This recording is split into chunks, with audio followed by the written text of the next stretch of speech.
பங்குனி உத்திரம் அன்று எப்படி விரதம் இருக்க வேண்டும் தெரியுமா? பங்குனி உத்திரம் என்பது முருகப்பெருமானுக்குரிய விரத நாட்களில் ஒன்றாகும். முருகனை மட்டுமின்றி அனைத்து தெய்வங்களையும் வழிபடுவதற்கேற்ற நாள்.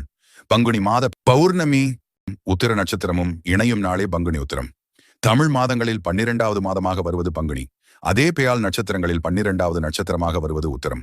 இவை இரண்டும் இணையும் நாள் என்பதால் 12 கரங்களை உடைய முருகப்பெருமானுக்குரிய விரத நாள் பங்குனி உத்திரம்.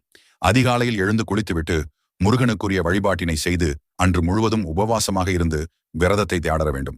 நாள் முழுக்க விரதம் இருந்து மாலையில் முருகன் கோயிலுக்கு சென்று அர்ச்சனை செய்து விரதத்தை நிறைவு செய்யலாம்.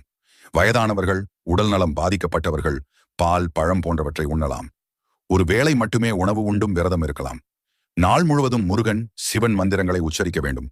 அதிகம் பேசாமல் விரதத்தின் போது மௌனமாக இருப்பது நல்லது.